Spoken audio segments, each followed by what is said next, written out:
The satanic versus Salman Rushdie की यही वो किताब है जिस पर भारत में अब बवाल मचा हुआ है। इसी हफ्ते 36 साल बाद इस किताब की बिक्री एक बार फिर से हमारे देश के अंदर शुरू हो गई। कैसे? ये तब मुमकिन हुआ जब दिल्ली हाई कोर्ट ने इस किताब के ऊपर जो 36 साल से बैन लगा हुआ था उसको आखिरकार हटा दिया। 1988 में राजीव गांधी की सरकार ने कस्टम्स ऑर्डर के तहत सलमान रश्दी की इस किताब पर पहली बार प्रतिबंध लगाया था और तब से हमारे देश में ये किताब ना बिक सकती है, ना छप सकती है, ना इसे पढ़ा जा सकता है, ना ही इसका आयात किया जा सकता है। हालांकि बाद में यह भी कहा गया कि किताब पर नहीं लेकिन सिर्फ उसके आयात पर पाबंदी लगाई गई है। लेकिन इस बैन के जरिए यह बात साफ कर दी गई कि कोई भी भारत के अंदर इस किताब को पिछले 36 साल से नहीं पढ़ सकता था।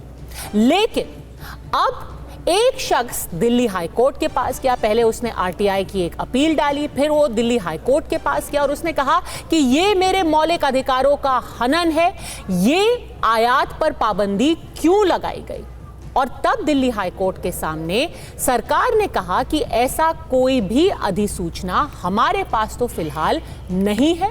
और फिर कोर्ट ने यह फैसला लिया कि अगर अधिसूचना ही नहीं है इसका मतलब यह निकाला जाए कि बैन कभी लगा ही नहीं। पर क्यों संदीपन खान नाम के इस शख्स को कोर्ट का दरवाजा खटखटाना पड़ा, उन्हीं से सुनते हैं। आरटीआई से मुझे कोई जवाब नहीं मिला। क्या रीजन है प्रतिबंध का, वो अनफॉर्चुनेटली रिकॉर्ड बहुत पुराना है इसलिए अभी मिला नहीं। इसमें जो लेखक हैं उनके किताब बुकर प्राइज विनर है, ऐसे कोई आलतू फालतू आदमी नहीं है। मेरा एज ए सिटीजन में I have exercised my right and exercised my right to get justice.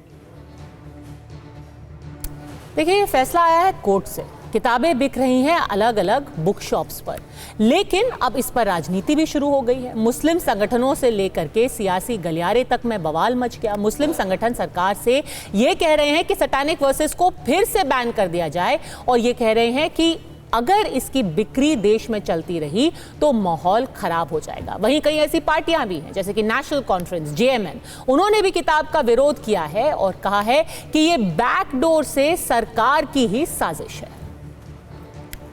इसको ऊपर पूरी तरीके से बैन लगा रहना चाहिए है, क्योंकि इसके अंदर मुस्लिम नजरियात की मजाक उड़ाया गया है, उसकी भावनाओं से खिलवाड़ किया गया है।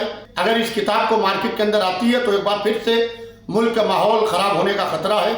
इस किताब के आने से, सैटेनिक वर्सेस के आने से माहौल में कशीदगी पैदा होगी और ये किताब अगर कहीं भी कोई दिक्कत और कोई परेशानी होती है, कहीं माहौल खराब होता है तो इसकी जिम्मेदारी मुसन्निफ पर, राइटर के साथ साथ में पब्लिशर के ऊपर भी जिम्मेदारी बनेगी। हम कानून के दायरे में इस किताब का विरोध करेंगे और पूरे हिंदुस्तान में कहीं भी किसी बुक स्टॉल पर इस किताब को बिकने नहीं देंगे। 50 से ज्यादा किताबों पर ऑलरेडी पाबंदी मुल्क में, हमारे मुल्क हिंदुस्तान में आई थी। इस किताब से पाबंदी हटाने का क्या मतलब है? ये सिवाय इसके कि मुसलमानों के जख्मों को कुरेदा जाए और उस पर नमकपाशी की जाए, इसके अलावा और क्या कहा जा सकता है? लिहाजा हुकूमत से हमारी गुजारिश है कि इस पर जिस तरीके से पाबंदी आई थी उसको बहाल रखा जाए। इस नाम से कि हम एक सेक्युलर हैं या डाइवर्स सोसाइटी है, उसके नाम पे आप किसी रिलीजियस सेंटिमेंट्स को हर्ट नहीं कर सकते हैं। अगर आज ये करने दिया, कल बाकी रिलीजन्स में भी किताबें आएंगी, क्या बाकी लोग इस पे खुश हो जाएंगे?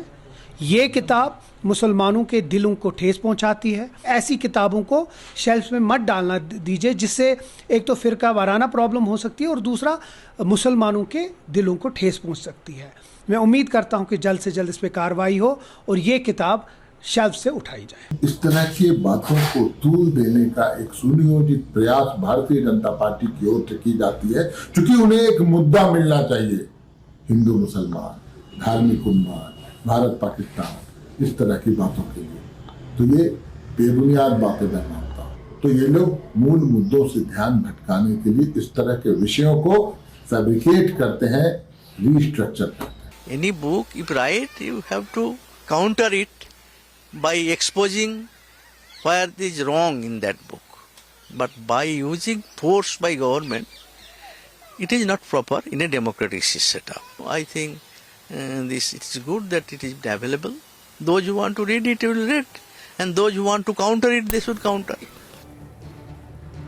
तौड़ी में आज के सवाल है बेहद सीधे। अभिव्यक्ति की आजादी वर्सेस माहौल बिगड़ने का डर। हमारे देश में अब आगे क्या होना चाहिए? क्या सैटेनिक वर्सेस पर फिर से बैन लगना चाहिए? क्या इससे देश का माहौल खराब होगा? वरिष्ठ सलाहकार सूचना एवं प्रसारण मंत्रालय में कंचन गुप्ता, जो कि एक बहुत वरिष्ठ पत्रकार भी रहे हैं, जिन्होंने वो पूरा वक्त जो 80 के दशक का था, 90 के दशक का था, उन्होंने एक पत्रकार के तौर पर देखा है, हमारे साथ जुड़ गए हैं। वारिस पठान, प्रवक्ता एमआईएम के भी हमारे साथ है। कांग्रेस समर्थक सैयद जवाद और समीर चौगांकर, वरिष्ठ पत्रकार। पर कंचन दा, सबसे पहले आपसे पूछना चाहूंगी, आज लोग कह रहे हैं जरूरत क्या है सैटेनिक वर्सेस को?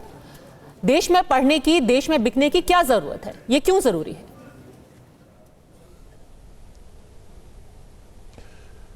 ये इसलिए जरूरी है पद्मजा कि कोई भी पुस्तक या कोई भी सिनेमा या कोई भी आर्ट वर्क, कोई भी म्यूजिक, उस पर कभी भी कोई प्रतिबंध नहीं लगना चाहिए।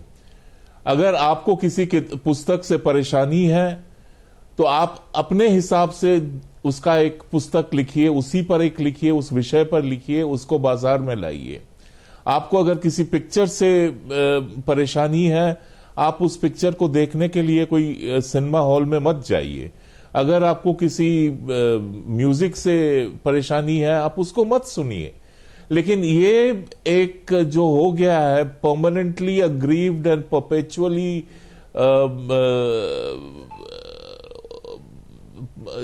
विलिफाइड जो एक सेंस हो जाता है कि I am being victimised, I am being victimised. This book has nothing to do with Muslims of India. This book is such a difficult book to read. बहुत कठिन किताब है, इसकी भाषा कठिन है।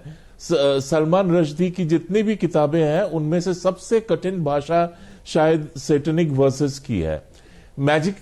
इसको magical realism, allegorical fiction, post colonial cultural structuralism, it's a different kind of experimentation. अभी आप ही के शो में जितने भी लोगों ने इस पुस्तक पर चर्चा की और कहा कि इस पर प्रतिबंध लगाना चाहिए, इसको नहीं अलाउ करना चाहिए, इनमें से किसी ने भी, और मैं ये दावे के साथ कह सकता हूं, किसी ने भी इस पुस्तक को नहीं पढ़ा है। इसकी जो हिस्ट्री है, ये पुस्तक आपकी छपी थी 26 सितंबर 1988 में लंदन में, और इस पर भारत सरकार ने प्रतिबंध लगा दिया, कोट अनकोट प्रतिबंध, जो कहा जा रहा है कि इसके इंपोर्ट, और तब भी बोला गया था कि इसके आयात पर प्रतिबंध लगाया जा रहा है। ये हुआ था 5 अक्टूबर को। 10 दिन के अंदर पुस्तक के छपने और उस पर पाबंदी लगाने में 10 दिन से भी कम अंतर है। ये पुस्तक इससे पहले भारत में कहीं पर नहीं बिकी है। ये पहली बार है जो सैटेनिक वर्सेस हमारे देश में बिक रहा है, और कुछ ही दिनों पहले इसको बुक स्टोर्स में लाया गया है। इतने जल्दी किसने इस किताब को पढ़ लिया? I would personally like to meet that person just to praise him कि भाई your intellect is super gifted, because इतना कठिन किताब आपने पढ़ भी लिया और उस पर आपने अपनी कमेंट्री भी लगा दी। पर 1988 में तो इंटरनेट भी नहीं था कंचन जी। 1988 में तो इंटरनेट भी नहीं था, पर कई बड़े बड़े सांसद थे, नेता थे जो कि कह रहे थे, जो कि मैंने ऐसा पढ़ा है, राजीव गांधी के उस वक्त पास गए और उन्होंने कहा कि देश में माहौल खराब हो जाएगा, इसको नहीं बिकना चाहिए, किसी को पढ़ना नहीं चाहिए। नहीं, ऐसा नहीं था। कुछ 15-20 कॉपी एडवांस्ड कॉपीज आई थी, वो जो मीडिया पब्लिसिटी के लिए आती हैं किसी भी पुस्तक की।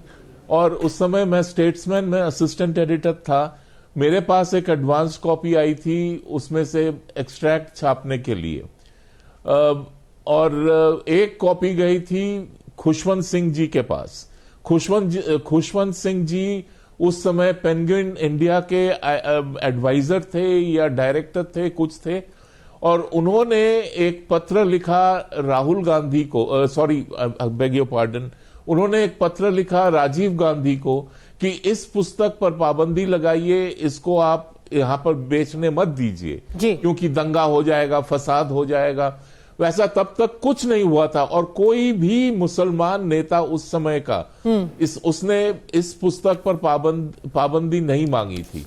India was the first country, पूरे दुनिया में हम लोग we were the first country जिन्होंने इसके सेल पर पाबंदी लगाई। दूसरी एक जो मैं बात आपको बताना चाहता हूं कि जितना भी वायलेंस हुआ वो इस पर पाबंदी लगाने के बाद हुआ। अभी जो बोला जा रहा है कि अगर आप पाबंदी फिर से ना लगाएं तो ये होगा, वो होगा, वायलेंस होगा, तो फिर ये लॉजिकल नहीं है। आपने पुस्तक पर पाबंदी लगा दी, उसकी यहां पर बिक्री आपने अलाउ नहीं किया। ये सब होने के 1 साल बाद श्रीनगर में राइट्स हुई सैटेनिक वर्सेस के खिलाफ। उससे क्या हम लोग क्या मतलब निकाल सकते हैं कि ये पूरा ऑर्गेनाइज किया जाता है, इससे आम मुसलमान का कुछ लेना देना नहीं है। एक पुस्तक जिसकी भाषा इतनी कठिन है, विद्वान जो हैं अंग्रेजी के, उन्होंने कहा है कि ये बहुत ही कठिन पुस्तक है, इसको समझना, इसका जो एसेंस है उसको पकड़ना ये बहुत ही मुश्किल बात है। और यहां पर कोई भी आकर कह देता है कि जी इसको बंद कीजिए, इसमें ये लिखा है, वो लिखा है। और कितने सहयोग की बात है कि आपने कश्मीर और उन्होंने ये कहां पर पढ़ा कि ये लिखा है। आपने कश्मीर का जिक्र किया और अब कुछ कश्मीर की ही पार्टीज है, नेशनल कॉन्फ्रेंस जैसी, जो कि अब इसके खिलाफ आवाज उठा रही हैं, जिनके नेता आप कह रहे हैं कि माहौल देश का खराब हो सकता है। कंचन जी मेरे साथ रहिए क्योंकि मैं अब इस डिबेट में और लोगों को भी लाना चाहती हूँ। वारिस पठान, आपने सुना ही होगा कंचन गुप्ता क्या कह रहे हैं। वो कह रहे हैं कि जो लोग पढ़ भी नहीं रहे हैं, जो ना उन्होंने 1988 में पढ़ा था, ना उन्होंने 2024 में पढ़ा है, पर डर का माहौल खराब हो जाएगा, ये सब बातें कर रहे हैं। क्या किताब के बहाने किसी को भड़काने की कोशिश की जा रही है? ये सिर्फ एक किताब है, इसको पढ़िए, नहीं पसंद आए तो फिर अलग रख दीजिए, पसंद आए तो इसके बारे में बात कीजिए। देखिए पद्मजा जी, 4 दशक हो गए तकरीबन, 37 साल पहले 1988 में सैटेनिक वर्सेस नाम की किताब आई थी। एक शैतान, मैं तो कहूँगा सलमान रश्दी ने इसको लिखा था। लेकिन उस वक्त भी इस किताब के अंदर ऐसी ऐसी हरकतें, ऐसी ऐसी चीज़ें लिखी गई थी इस्लाम के ख़िलाफ़। इस किताब में हमारे हुजूर मोहम्मद मुस्तफ़ा सल्लल्लाहु अलैहि वसल्लम की शान में गुस्ताखी की गई थी। देश विदेश हर तरफ इस किताब के ख़िलाफ़ धरना प्रदर्शन हुए। यहाँ तक कि ईरान के उस वक़्त के आयतुल्लाह खोमेनी साहब ने तो फतवा जारी कर दिया था सलमान रश्दी के खिलाफ। पर फतवा बैन के बाद आया था, काफी धरना प्रदर्शन भी बैन के बाद हुआ था। पहले बैन हुआ फिर प्रदर्शन हुए।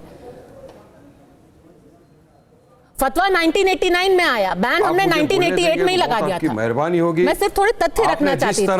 फतवा बाद में आया था हमारे साथ। जिस तरह मेरे पहले जो बोल रहे थे उनको नहीं सुनिए, आप जिस तरह मेरे पहले वाले को बोलने दे रहे थे इसी तरह मुझे बोलने देंगे तो मुझे अच्छा लगेगा। वरना अगर आपको मेरे से ज्यादा जानकारी है तो फिर आप खुद बोल दीजिए ना। हम लोग को यहाँ पे बुला के क्यों सबका टाइम वेस्ट कर रहे हो? मुझे बोलने दो, बीच में टोक के फायदा नहीं है। जब 1988-89 के अंदर के दौर में इस किताब को जो लोगों ने समझा कि इसमें कुछ ऐसा लिखा हुआ है जिससे वातावरण खराब हो सकता है, इस किताब के खिलाफ कई जगहों के ऊपर धरना प्रदर्शन हुए। मुझे याद है मुंबई के अंदर भी इस किताब के खिलाफ प्रदर्शन हुआ। प्रदर्शन में तकरीबन 10 से 12 मुसलमान युवाओं की जान चले गई थी उस वक्त भी, क्योंकि इस किताब में ऐसा अल्फाज है जिसको एक मोमिन मुसलमान किसी भी कीमत पर बर्दाश्त नहीं कर सकता। गवर्नमेंट ने, सेंट्रल गवर्नमेंट ने अक्टूबर 5, 1988 को एक नोटिफिकेशन जारी किया और इस किताब के इंपोर्ट के ऊपर पाबंदी लगा दी थी, क्योंकि गवर्नमेंट को भी लग रहा था कि अगर ये किताब यहाँ आ गई, ये लोगों तक पहुँच गई तो इसके बाद अराजकता फैल सकती है, हिंदू मुसलमान के अंदर तनाव पैदा हो सकता है और काफ़ी माहौल खराब हो सकता है। अब क्या हुआ, इतने सालों के बाद 37 इयर्स के बाद दिल्ली की हाई कोर्ट में किसी ने याचिका डाली थी। अब गलती किसकी है मैं आपको बताता हूं। सेंट्रल गवर्नमेंट की सरासर गलती है, जिन्होंने ये जो नोटिफिकेशन था ये कोर्ट के सामने पेश क्यों नहीं किया? आपको नोटिफिकेशन पेश करना था। क्यों बैंड की थी किताब? क्या उस वक्त सब जाहिल थे? क्या पढ़े लिखे लोग नहीं थे? उनको पता नहीं था कि अगर ये किताब मार्केट में आ गई, इसको पढ़ा तो इससे क्या अराजकता फैल सकती है, मुसलमानों के दिलों को आहट पहुंच सकती है, नफरत फैल सकती है, देश में अराजकता का माहौल भड़क सकता है। मगर सरकार की नीयत में खोट।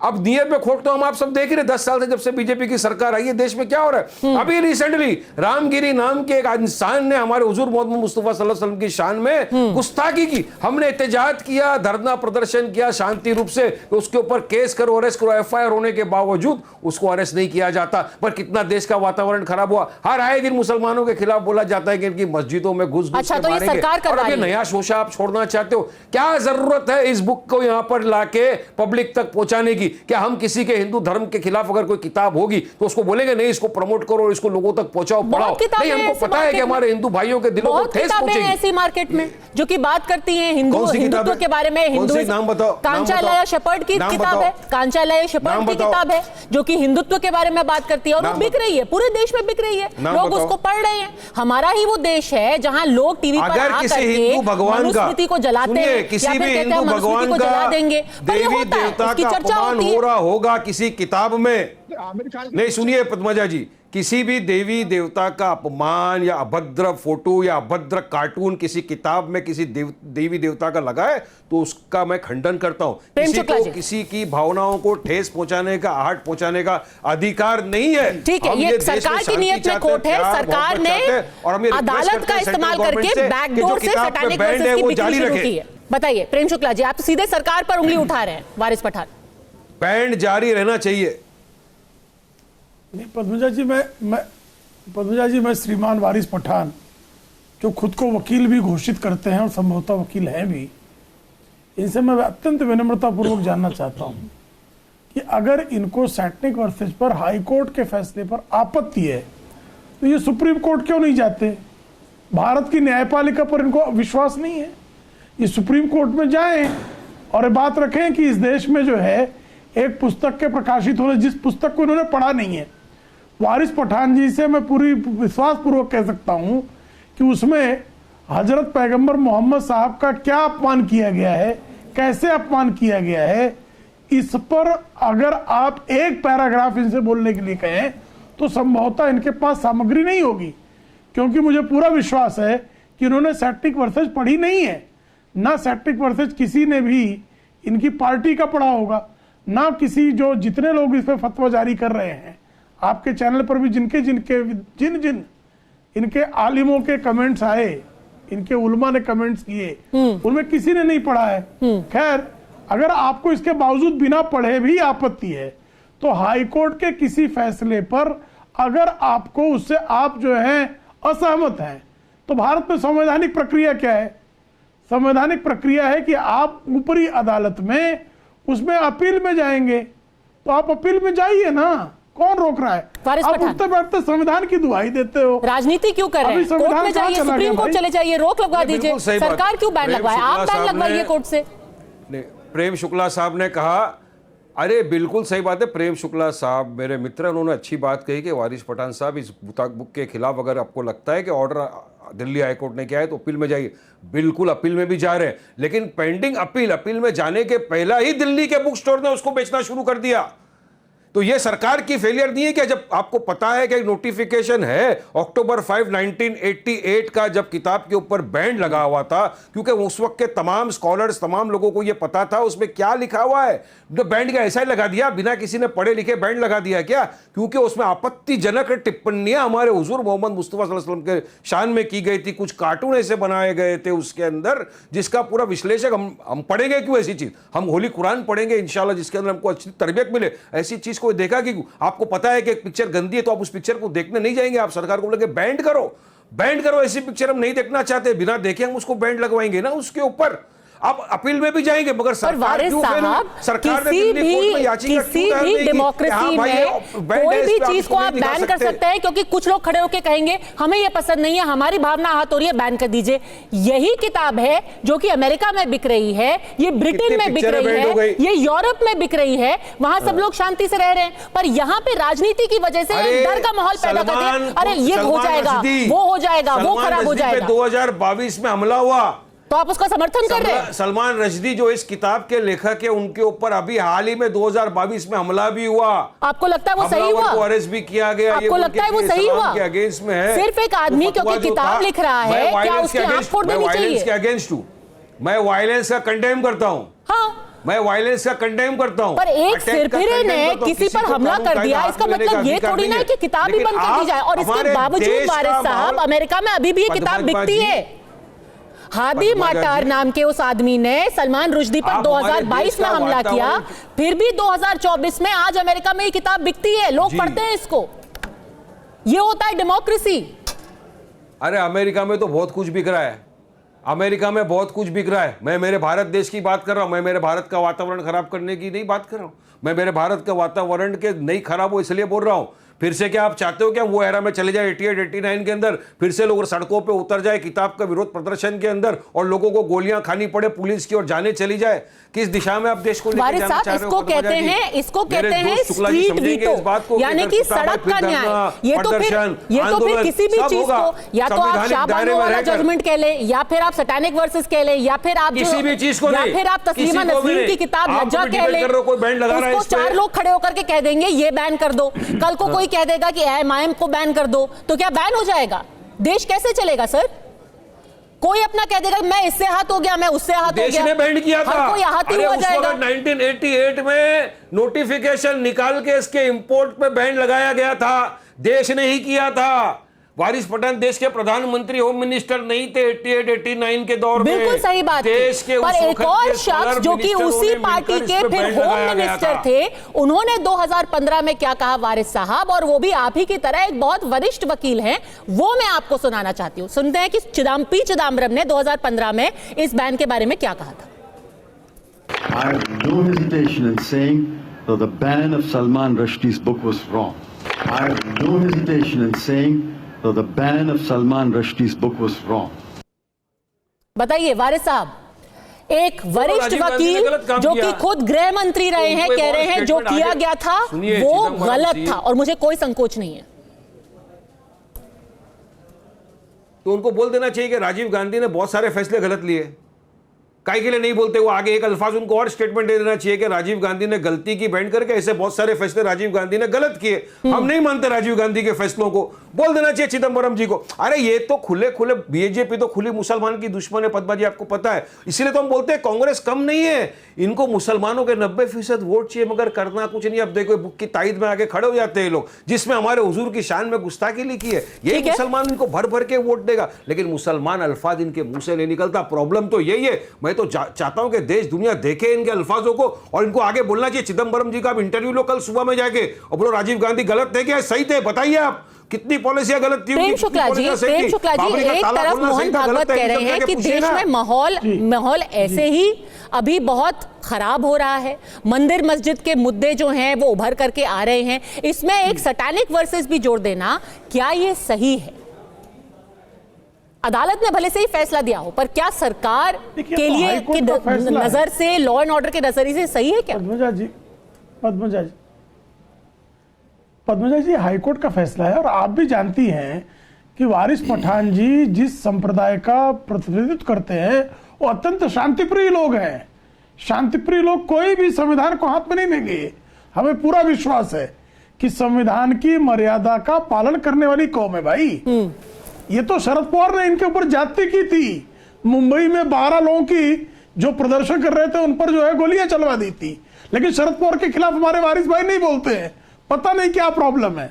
1988 में मुंबई में कोई हिंसा थोड़े हुई थी, एक प्रदर्शन शांतिपूर्ण जुलूस था, लेकिन कांग्रेस की सरकार ने 12 लोगों को जो है मार दिया, मुसलमानों को। लेकिन इतने अच्छे लोग हैं, ये कभी शरद पवार के खिलाफ नहीं बोलते हैं। ये वारिस पठान जी की सदाशयता जो है इसका मैं प्रशंसक हूं, और शांतिप्रिय लोग जो हैं वो संविधान का रास्ता अपनाएंगे, तो इससे अराजकता कैसे फैलेगी? समीर जी, कितनी ये जो कंसर्न्स अभी आ रहे हैं, कितने ये न्याय व्यवस्था को लेकर के और कितना राजनीति को लेकर है? क्योंकि 1988 में भी जो उस वक्त का माहौल था, उस वक्त की राजनीति थी, इसको अकेले नहीं देखना चाहिए कि सैटेनिक वर्सेस पर बैन क्यों लगा, क्योंकि उसके पहले भी बहुत कुछ हुआ था। उसके पहले जो 2-3 साल बीते थे, क्या ये फैसला राजनीतिक ज्यादा और न्याय व्यवस्था को लेकर के कम है? देखिए, राजीव गांधी के सरकार में जो 2 बड़े फैसले हुए थे, दोनों पूरी तरीके से राजनीति से प्रेरित थे। शाहबानो पकड़ जो हुआ था कि सुप्रीम कोर्ट के निर्णय को जिस तरीके से राजीव गांधी ने बदल दिया था, एक कौम के डर के कारण कि अगर इसको आपने नहीं बदला तो आपका पूरा वोट बैंक चला जाएगा, तो शाहबानो प्रकरण पर राजीव गांधी ने किस तरीके से सुप्रीम कोर्ट के ऑर्डर को बदला और किस तरीके से सैटेनिक वर्सेस को लेकर किस तरीके से प्रतिबंध लगा दिया। भारत पहला देश था जिस पर प्रतिबंध लगा दिया गया था तुरंत। तो मुझे लगता है कि एक मुसलमानों के वोट बैंक के लिए सब किया गया था। और वारिस पठान साहब कह रहे हैं, वारिस पठान साहब अगर आज एक किताब लेकर आते हैं, अंडरलाइन लेकर आते हैं कि ये इश्निंदा की बात है, इस पेज पर ये जो कहा गया ये इश्निंदा है, और सलमान रुश्दी 10 बार कह चुके हैं कि एक भी शब्द इश्निंदा में नहीं कहा गया है। अगर कहीं कहा गया है तो मुझे बताया जाए कहां पर इश्निंदा का मैंने कोशिश की है। कहीं किसी समुदाय के लोगों ने नहीं बताया कि कहां निंदा की गई है। बस एक माहौल बना दिया गया जिसके कारण वो 8 साल वो आदमी अज्ञातवास में रहे। ऐसा ही तस्लीमा नसरीन के साथ हुआ जब वो लज्जा लेकर आती है कि भारत में उन्हें शरणार्थी के रूप में जीवन बिताना पड़ता है। तो मुझे लग रहा है तथ्यों के साथ आइए नागा लगता है गलत है। और सलमान रुश्दी ने कहा है कि बाद में अगर उनको लगता है तो मैं उसके लिए माफी मांगता हूँ।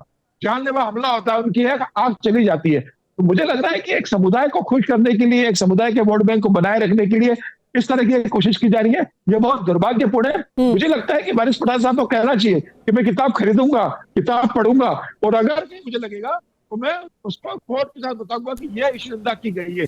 मुझे लग रहा है कि सिर्फ एक माहौल बना देना, उसके आधार पर ईरान के इनके जो आयतुल्लाह खुमैनी वो 30 लाख डॉलर का वो निकाल देते हैं कि जो सर कलम करेगा उसे 30 लाख डॉलर दूंगा। हिंदुस्तान में माहौल खराब का कोशिश करना मुझे लगता है ये गलत है। किताब पढ़ी जानी चाहिए।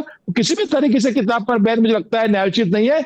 और सरकार अगर कुछ गलत होता तो ये सरकार कभी भी उसे आयात करने की अनुमति नहीं देती। मुझे ऐसा लगता है कि वारिस पठान साहब को उस किताब को पढ़ना चाहिए। दूसरी बात मेरा यह कहना है कि भाई सलमान जी और सैयद जवाद, उस वक्त भी मामला वोट बैंक और तुष्टीकरण की राजनीति का था, और आज भी जो लोग इसके खिलाफ बोल रहे हैं वो भी कहीं वोट बैंक और तुष्टीकरण की राजनीति से ही तो प्रेरित नहीं है।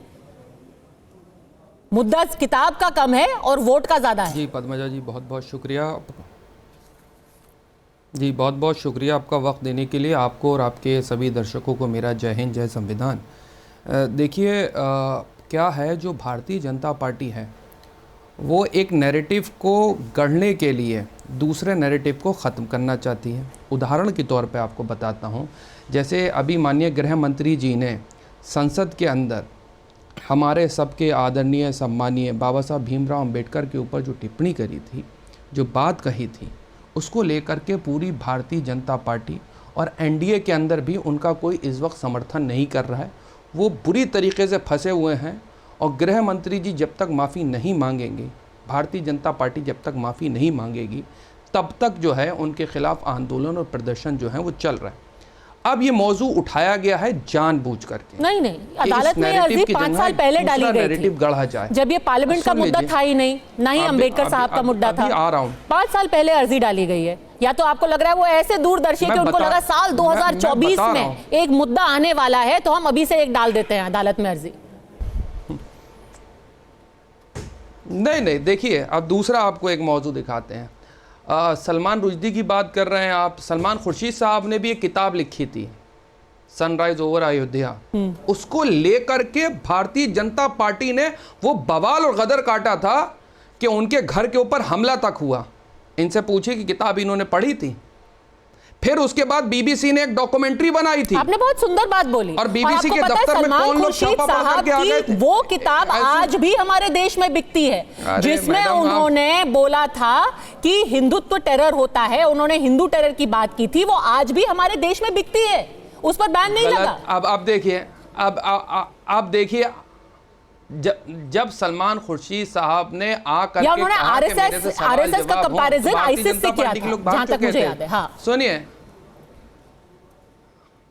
नहीं मैं आपको बता दूं, और हिंदुस्तान के अंदर बहुत सी किताबें ऐसे हैं जो आज से नहीं 1924, 36, 38, 40, 42 और तमाम वक्त से जो है वो बैन है। उन पर तो नहीं हुआ। कौन सी किताब? इसीलिए कह रहा हूं देश की जनता को समझना पड़ेगा। सर, सलमान खुर्शीद की किताब की आपने बात की, उस पर भले से ही बवाल हुआ हो, लोगों ने उसका विरोध भी किया हो, पर उस पर बैन नहीं लगा। हमारे देश में अभी बिकती है, लोग उसको पढ़ते हैं। The face of Mother India करके, the face of Mother India करके बुक है, वो भी आज की डेट में बैन है। उसके बाद दूसरी किताब मैं आपको बता देता हूँ, मैं हिंदू हेवन करके है, वो भी बैन है। कब बैन? ऑथर मैक्स वली करके है, उनकी है, उनकी 1933 के अंदर वो किताब बैन कर दी थी। अरे मैं बता रहा हूँ, आप देख लीजिए, चेक कर लीजिए। बताइए ना किस सरकार ने बैन की? 1933 के अंदर 1933? अरे 1933, मैं हवाला दे रहा हूं आपको, 1933 के अंदर की बुक लिखी हुई थी, वो भी बैन है, मैं आपको बता दे रहा हूं। और उसके बाद से लगातार किताबें हैं, मैं आपको बता दूंगा। 1932 के अंदर की किताब बैन है, तो ठीक है, अंगारेकर की किताब है, उसके बाद और बहुत सी किताबें, सैफ अली की किताब है। और बैन गलत है, आप फौरन अर्जी डालिए और ये बैन उठवाइए। किसने बैन किया ये? मैडम आपको बता दूं, इनकी जब भावनाएं, अभी जब डॉक्यूमेंट्री बनाई गई थी आपकी गुजरात के ऊपर, बीबीसी ने जो डॉक्यूमेंट्री बनाई थी उसको तो इन्होंने रिलीज ही नहीं होने दिया। एक इतनी बड़ी संस्था के ऊपर जो है लोग पहुंच जाते हैं इंक्वायरी करने के लिए, पूरा दफ्तर सीज कर दिया गया था। बड़े बड़े लोग, बड़े बड़े उस वक्त के जो पत्रकार थे, उनको उठा करके पुलिस लिए गई थी। मतलब मीठा मीठा गप गप, कड़वा कड़वा थू थू। देखिए ये मुद्दा जो है, जिन्होंने बाबा साहब भीमराव अंबेडकर के ऊपर टिप्पणी करी, उस नैरेटिव को अलग हटा करके दूसरा नैरेटिव गढ़ने की कोशिश करी जा रही है। प्रेम शुक्ला जी, और बता, जब बीबीसी की डॉक्यूमेंट्री आती है, जब इंडियाज डॉटर्स करके डॉक्यूमेंट्री आती है, आप उसको बैन करवा देते हैं, लेकिन मुसलमानों की भावना आहत हो, इसका आपका कोई फिक्र नहीं है? जी नहीं, मुसलमानों की भावना आहत कहां हो रही है? पूरी दुनिया में नहीं आहत हो रही, सिर्फ भारत में आहत हो रही है। अमेरिका में मुसलमान नहीं रहते, ब्रिटेन में मुसलमान नहीं रहते, यूरोप में मुसलमान कहीं नहीं रहते, सिर्फ भारत में मुसलमान रहते हैं। और एक झूठी डॉक्यूमेंट्री बनाना और एक फिक्शन लिखना, जिसको तो कह रहा है कि फिक्शन है, अम्बेडकर जी सलमान रश्दी ने उसके लिए माफी कब मांगेंगे? कहा, अरे कब माफी मांगेंगे आप बाबा साहब भीमराव अम्बेडकर के ऊपर जो टिप्पणी करी आप लोगों ने? चिल्लाइए मत, चिल्लाइए मत, चीखिए मत, चीखिए मत, चिल्लाइए मत। आप दूसरा नैरेटिव गढ़ना चाह रहे हैं। बाबा साहब भीमराव अम्बेडकर का जो आप लोगों ने अपमान सुन रहा हूं ना, मैं इसके पीछे बोल रहा था क्या? आप खत्म करके दूसरा नैरेटिव गढ़ना चाह रहे हैं। नैरेटिव की बात की जा रही है। पहले आप माफी मांगिए। हिंदू मुस्लिम का एक और बहाना। प्रेम शुक्ला जी, बाबा साहब भीमराव अम्बेडकर का अपमान करा, इसलिए चीख रहा हूं, पूरा देश चीख रहा है और आप लोगों की यार इसको चुप तो कराओ, बकवास किए जा रहा है बीच में। सुन करके आप, मैं इसको सुन रहा था, है ना, मछलियां गुदगुदाती हैं। मैं इनको सुन रहा था ना। ठीक है, सही जवाब एक एक करके आपका सवाल जवाब सुनिए। अरे चिचिया कह रहे हो, हिंदू मुस्लिम करने का एक और बहाना है ये किताब।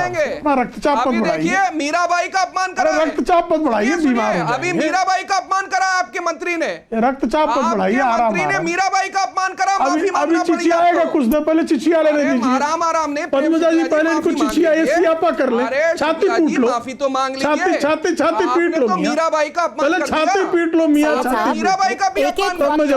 एक विषय पे ही रहते हैं ना, नहीं तो हम दुनिया भर की चर्चा करते रहेंगे। करने के लिए माफी मांगी है, एक एक करके। पीट तो आप ही रहे हो, मैं तो आपको सुन रहा था। आपने नैरेटिव की बात की है, नैरेटिव पर जवाब दो। मैं खामोश हो जाऊंगा। प्रेम शुक्ला जी, नैरेटिव, मीराबाई का अपमान इन लोगों ने करा। देश में हिंदू मुस्लिम कराना है, ये किताब सिर्फ एक बहाना है। माफी मांगी है, ठीक है, सही जवाब एक एक बकरा बाजार में खड़ा नहीं हूँ, ये किताब सिर्फ एक बहाना है। मैं कोई बकरा बाजार में खड़ा नहीं हूँ, करेंगे तो माफी नहीं, बकरे खरीदने के सौदे हो रहे हैं। ठीक है प्रेम शुक्ला, अरे आपने ये बकरा बाजार से इनको निकालिए, तो जवाब खरीदते होंगे या नहीं खरीदते होंगे, लेकिन देश में तो ये बकरा बाजार से निकल नहीं पा रहे। ठीक है, एक एक करके प्लीज सही जवाब। बकरा बाजार से निकलिए मियां, एक एक करके। हाँ जवाब दीजिए। हिंदू मुस्लिम कराने का एक और बहाना करते रहते लोगों का, आप अपमान से तो बाहर निकलिए, तभी तो सम्मान की बात करेंगे।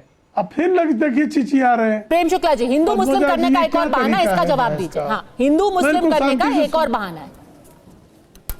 मैं जवाब देना चाहता हूं, दीजिए। वो लगातार बीच में चीख रहे हैं, मैं कहां मना कर। देखिए मुझे कृपा करके बताइए, कांग्रेस के नेता पी चिदम्बरम, उनको भी हिंदू मुस्लिम करना था क्या?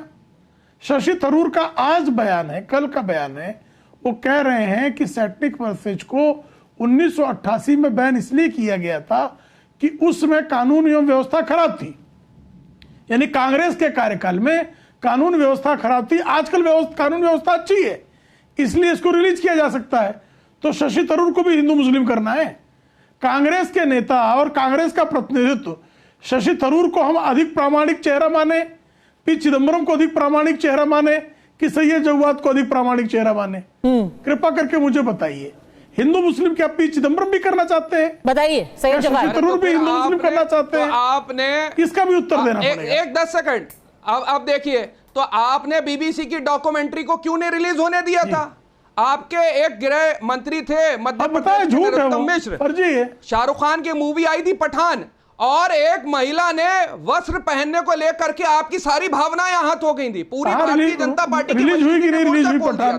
तब आपकी भावनाएं थी। और अरे रिलीज हुई, रिलीज हुई, लेकिन आपके मंत्री आकर के जब बयानबाजी करते हैं, अरे किसकी सरकार में रिलीज हुई? बयानबाजी करी थी, किसकी सरकार में रिलीज हुई? किसकी सरकार में रिलीज हुई? अभी देखिए, अब आप फिर दोहरा मान रहे हैं। भाई का अपमान करा है, यही आपका रूढ़िवाद। अरे शुक्ला जी भागने लगे, अरे भागो, मेरा भाई, भागो जल्दी भाग जाओ, भागोगे अभी कोई नहीं भागेगा। इधर कोई आपकी तरह काया हूं मैं, आपके मंत्री ने अर्जुना कोई मैं आपकी तरह काया हूं मैं, कोई इब्लिस हूं? अरे सर अभी आप पठान फुल हाउस चली, हाउसफुल चली पूरे देश में। अब आप पता नहीं कहां किसी और मुद्दे पर पहुंच गए। पर मैं वापस वारिस पठान के पास जाना चाहती हूँ, क्योंकि आपने पठान की बात की है तो मैं वारिस पठान को वापस डिबेट में लाना चाहती हूँ। वारिस पठान जी, आप जो आज बात कर रहे हैं ना, उसका जवाब खुद सलमान रश्दी ने, सर 10 सेकंड क्या 10 मिनट आपने बोला है। वारिस पठान इंतजार कर रहे हैं, वो शायद अपनी वो अपील तैयार कर रहे होंगे जो वो सुप्रीम कोर्ट में दाखिल करने वाले हैं। बट वारिस साहब, आप जो आज बात कर रहे हैं उसका जवाब सलमान रश्दी ने एक खत लिख करके 1988 में ही दिया था। उस खत के कुछ अंश में आपको पढ़ के सुनाना चाहती हूँ। उन्होंने ये ओपन लेटर लिखा था उस वक्त के प्रधानमंत्री श्री राजीव गांधी जी को। उन्होंने क्या लिखा?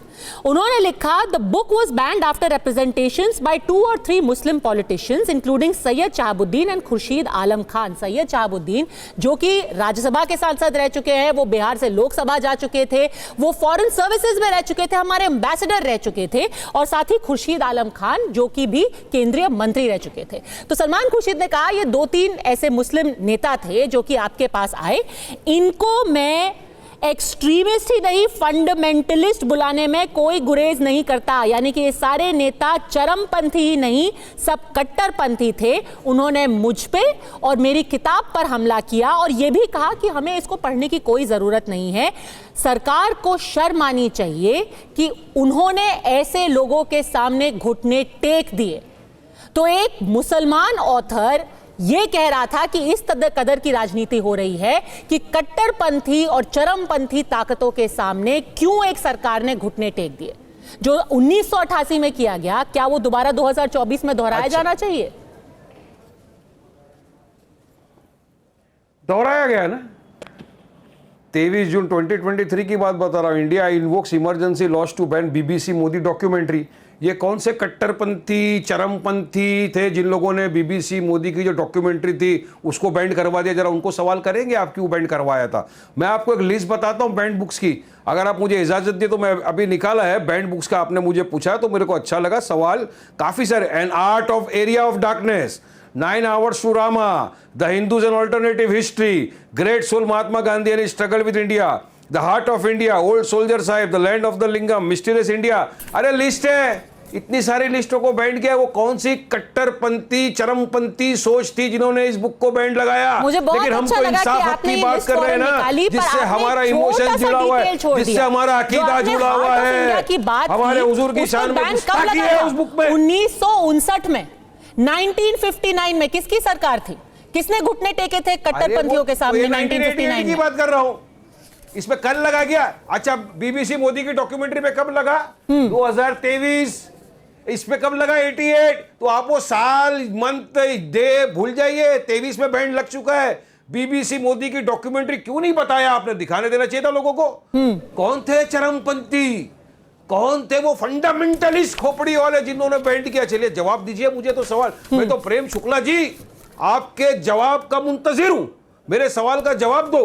कौन थे वो चरमपंथी फंडामेंटलिस्ट जिन्होंने सवाल का जवाब दे रहा हूं मैं। मोदी डॉक्यूमेंट्री में बैंड लगवाया था? झूठा है वो, तो झूठ का पुलिंदा है तो उसको बैन करेंगे। इसमें क्या आपत्तिजनक क्या है जरा मुझे बताइए ना। सैट्रिक वर्सेज में आपत्तिजनक क्या है जरा वर्णन कीजिए। मैं बीबीसी के डॉक्यूमेंट्री की जो आपत्तियां हैं उसकी लिस्ट गिना देता हूं, कृपा करके मुझे बताइए। सैट्रिक वर्सेज में आपत्तिजनक क्या है? बनाया गया आपत्तिजनक है? क्या आपत्तिजनक बताइए ना, मैं थोड़ा जानना चाहता हूँ। अरे थोड़ा जानना चाहता हूँ क्या किताब क्या पढ़ा है? इस्लाम के खिलाफ अनाप शनाप बकवास लिखी हो। लीजिए, बिना पढ़े ही आप कह रहे हो। गूगल के ऊपर किसने पढ़ा है? आपके जानने वालों में हमारे मुंह से वो अल्फाज आपके जानने वालों में किसने पढ़ा है? हमारे मुंह से आपके अल्फाज जानने नहीं वालों को निकाल किसने सकते पढ़ा होगा, जो किसी लिखा का हुआ है नाम उस पे। बताइए। क्या ईरान पागल था? आयतुल्लाह खोमेनी साहब ने तो ये फतवा तो भाई निकाल दिया था रूढ़िवाद हुई ना सलमान रश्दी मित्र। के प्रति, तो क्या उनमें मैं तो समझदारी नहीं? बीबीसी की क्या डॉक्यूमेंट्री दुनिया भर के अंदर किस तरह प्रदर्शन हुए थे सलमान से रश्दी झूठ के फैलाया खिलाफ? गया तो क्या है। सब पागल थे? उस वक्त के स्कॉलर्स जो रास्ते पे उतरे, लेकिन किसी ने बैन नहीं किया ना विरोध प्रदर्शन किया उस पे। वक्त 88 यूरोप ने बैन किया, अमेरिका ने बैन किया, कर रहा हूं। क्या वो सब नहीं, किसने बैन किया? कौन से यूरोप में संविधान है का नाम बताएं? नॉन मुस्लिम संविधान ने है, बैन किया। कॉन्स्टिट्यूशन पांच सेकुलर देशों का नाम अम्बेडकर। पांच सेकुलर देशों का नाम बताएं ना। भारत, आप भारत में रहते हो, गाना गाते हो यूरोप का, भारत में रहते हो गाना गाते हो पाकिस्तान का, भारत में रहते हो बात करते हो अमेरिका की।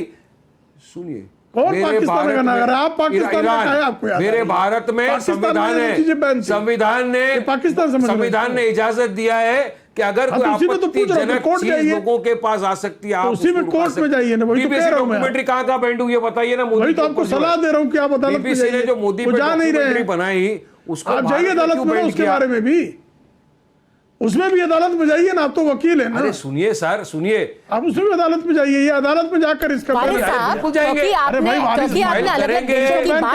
फाइल करेंगे, जितने भी देश हैं जो कि अभिव्यक्ति की आजादी में विश्वास रखते हैं, वहां पर इस पर बैन नहीं लगाया गया। कहां बैन लगाया गया? किन किस्म के देशों में बैन लगाया गया? Somalia, Sudan, Pakistan, Bangladesh. क्या ऐसे देशों के साथ हम खुद को खड़ा पाना चाहते हैं?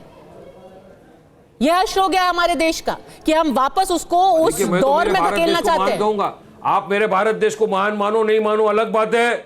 मैं मेरे भारत देश को महान देश मानता हूं और मैं समझता हूं कि 1988 क्योंकि आपने कहा क्या ईरान के लोग बेवकूफ थे, मैं पूछ रही हूं कि क्या अमेरिका के लोग बेवकूफ है? और अब मोदी सरकार चाहती है देश में, अरे एक साथ कितने लोग बोलेंगे? अभी मोदी सरकार चाहती है देश के अंदर अराजकता फैले, मेन मुद्दों से ध्यान भटक जाए, बढ़ती हुई महंगाई से ध्यान भटक जाए, बेरोजगारी से ध्यान भटक जाए, जुमलेबाजी जो किए थे पूरे ध्यान भटक जाए। हर दिन इसी तरह की बातें आ रही है। कभी संविधान को कत्ल करने की बात, कभी हमारे डॉक्टर बाबा साहेब अम्बेडकर का अपमान करने की बात आ रही है और उनका नाम लेकर पूरे पार्लियामेंट के सेशन को खत्म कर दिया आप लोगों ने। सुनो प्रेम शुक्ला, सुनो मैं बहुत प्यार से समझा रहा हूं बात। प्रेम शुक्ला, ये किताब को आने से आपको क्या फायदा होगा? मुसलमानों के दिलों को ठेस पहुंचाकर क्या फायदा है? अराजक है, कैसे आप मुसलमानों को नहीं? और ये जो बात बार-बार कही जा रही है, सैयद जवाद, इससे पहले कि आप अपना पॉइंट रखें, ये समीर जी, ये जो बार-बार कहा जाता है कि लोग जो हैं आहत हो जाएंगे, लोग जो हैं भड़क जाएंगे। एक आदमी था हादी माटर जिसने 2 साल पहले सलमान रश्दी के ऊपर हमला करके उनकी आंखों की रोशनी छीन ली, एक आंख उनकी चली गई। क्या बार बार ये बात को कह करके हम ऐसे ही लोगों को और ऐसी ही विचारधारा को एक तरीके से बढ़ावा नहीं देते कि हाँ ठीक है, आप भड़कोगे, आपकी भावना आहत होगी तो ये करना ठीक है? ये एक तरीके से ऐसी विचारधारा को कवर फायर नहीं देता? निश्चित रूप से पद्मजा जी, मुझे लगता है वारिस पठान जैसे लोगों को पहले किताब पूरी पढ़े, जहां उन्हें आपत्ति है वो उसका स्पष्टीकरण दे कि यहाँ चीजें में आपत्ति है। सूचना और प्रसारण मंत्रालय को लेटर लिखे, कॉपी लगाए, उसकी कॉपी सबमिट करे कि यह यहाँ पर इशिंदा की कोशिश की गई है। मुझे लगता है उसके बाद सरकार विचार करेगी। सिर्फ इस आधार पर कह देना कि भाई राजीव गांधी के समय हमने बैन लगा दिया था, अब किताब इंपोर्ट क्यों की जा रही है, एक भेड़ चाल में चलने से बेहतर है उस किताब को पढ़े। ऋषिनिंदा की अगर कहीं उन्हें लगता है तो सरकार के पास अपनी आपत्ति दर्ज कराए। सलमान रुश्दी बार बार कह चुके हैं कि कहीं पर भी निंदा नहीं की गई है। मुझे एक भी पैराग्राफ बता दीजिए पूरी किताब के अंदर जहां मैंने निंदा की होगी, पद्मजा वापस ले दूंगा। लेकिन आज तक किसी ने भी ये बताने की हिम्मत नहीं की कि कहां पर निंदा की गई है, कौन से शब्दों का इस्तेमाल किया गया है जहां पर चिंता होती है। और सैयद जवाद, कमाल की बात है कि हमारे देश में फ्री स्पीच के नाम पर नसरल्ला के लिए रैली निकल सकती है, पर लोग सैटेनिक वर्सेस नहीं पढ़ सकते क्योंकि लोग आहत हो जाएंगे।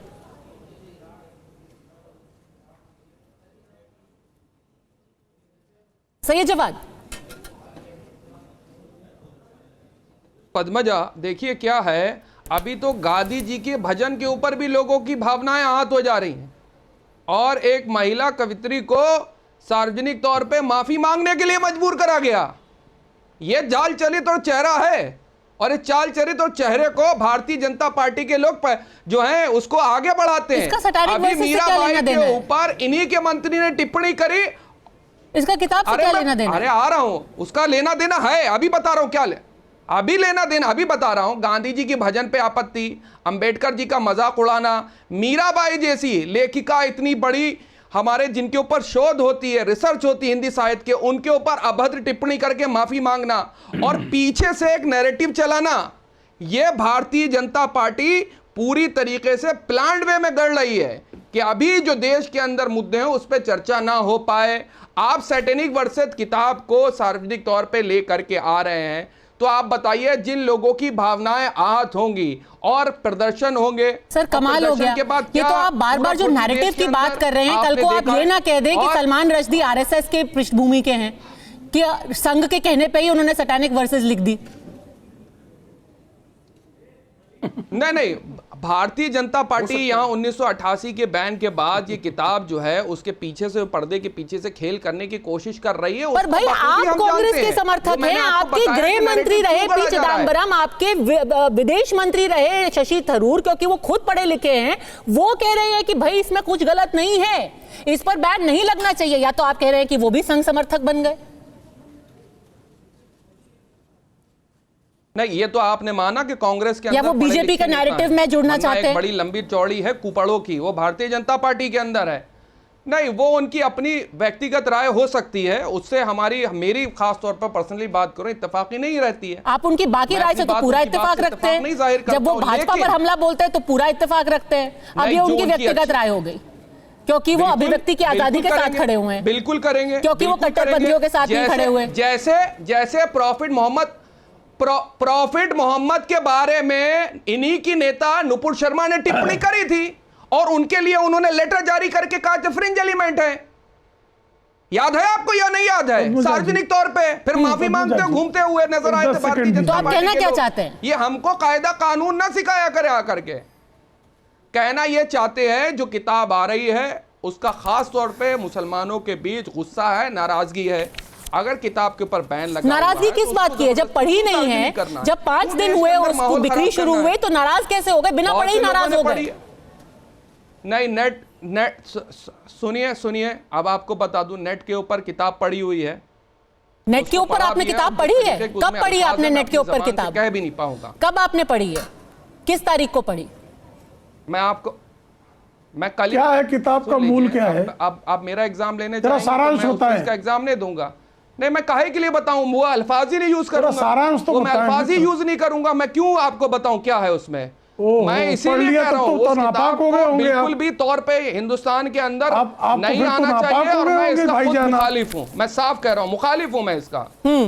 हाँ, आपकी भावनाएं आहत होती तो आहत होती है। तो स्वामी प्रसाद मौर्य के ऊपर आप लाठी लेके, डंडा लेकर के दौड़ करके चढ़ जाएंगे, ठीक है? और हम उस चीज को भी गलत कहते आए तो आज भी गलत कहते चले आए हुए हैं। लेकिन आपकी मंशा हम जानते हैं। अरे हम आपकी मंशा जानते हैं, बाबा साहब भीमराव अंबेडकर पे माफी मांगो, चलो। अभी मुंह का जो वो अंदर जो फिट होता है ना एडम एप्पल, वो खामोश हो जाएगा, अभी नहीं बोल पाएंगे, माफी नहीं मांगेंगे अंबेडकर जी पर। कांग्रेसियों को मांगना पड़ेगा, बाबा साहब का बहुत अपमान किया। अरे माफी वीर, नेहरू जी के पूरे परिवार को कान पकड़ के उठना बैठना पड़ेगा। माफी वीर, किसी भी चीज पर बैन नहीं लगना चाहिए। अगर आप अगर एक किताब का समर्थन कर रहे हैं तो किसी डॉक्यूमेंट्री की भी मुखालफत मत कीजिए। लोगों को फैसला लेने दीजिए। प्रेम शुक्ला जी, डॉक्यूमेंट्री की भी मुखालफत मत कीजिए, लोगों को फैसला लेने दीजिए। आपकी शक्ल बताती है, हम थोड़ी ना बता रहे हैं। प्रेम शुक्ला, नहीं मैं अब आप नहीं वो तो आप अभी अपमान करके मीराबाई का माफी मांग चुके हैं। ठीक है, आखिरी 30 सेकंड बोले दीजिए। सैयद जवाद एक-एक करके आखिरी 30 सेकंड। जी पे माफी मांगी है। अरे पद्मजा जी संविधान के बारे में आपने आपत्तिजनक टिप्पणी करते हैं आप। देखिए प्लीज ऑडियो नीचे कीजिए, नहीं तो फिर ये तुतू में होती रहेगी। बोलो पद्मजा जी। बीबीसी की डॉक्यूमेंट्री देखे बिना मैं उत्तर दे दूं? बीबीसी की डॉक्यूमेंट्री देखना है मोदी आप जी मुझे अवसर दे दो तो मैं उत्तर देखने मिलेगी। ठीक है, बोलिए। कब दिखाएं पद्मा जी? आप अभी मैं इनका उत्तर दे रहा हूं, जरा सुन तो ले। आज गिर गए। क्या एक-एक करके बोल सकते हैं प्लीज? दो बिंदुओं पे मैं उत्तर देना चाहता हूं। अगर दोनों बिंदु पे मैं उत्तर देना चाहता हूं, ये जनाब लोग पहले इस बिंदु पे उत्तर तो मुझे बीबीसी डॉक्यूमेंट्री देखनी है मोदी की, कब दिखा रहे हैं मुझे? दे रहा हूं, मैं दे रहा हूं। पद्मजा जी के सवालों का उत्तर पहले दूंगा, फिर आपके भी सवाल का उत्तर दे दूंगा। पद्मजा जी, पहली बात है, सैटेनिक वर्सेज पर लगे बैन का लोगों को विरोध था, वो अदालत में गए, अदालत ने एक फैसला सुनाया। बीबीसी के डॉक्यूमेंट्री के बैन पर इनको आपत्ति है, ये अदालत जाए, कौन रोका हुआ है इनको? ठीक है, किसने रोका है इनको? किसी ने इनका हाथ पैर पकड़ रखा है? ठीक है, अदालत जाने का अधिकार इनको है, पर अगर कोई भी सरकार किसी चीज पर बैन लगाएगी तो उसके ऊपर फिर पक्षपात का आरोप भी लगेगा। पहले 1988 में सैटेनिक वर्सेस पे बैन, और फिर 1991 में तस्लीमा नसरीन की लज्जा पर बैन क्यों लगा, क्या ये लगना चाहिए, ये फैसला मैं आप पर छोड़ती हूँ। अड़ी में जुड़ने के लिए आप सबका बहुत बहुत धन्यवाद।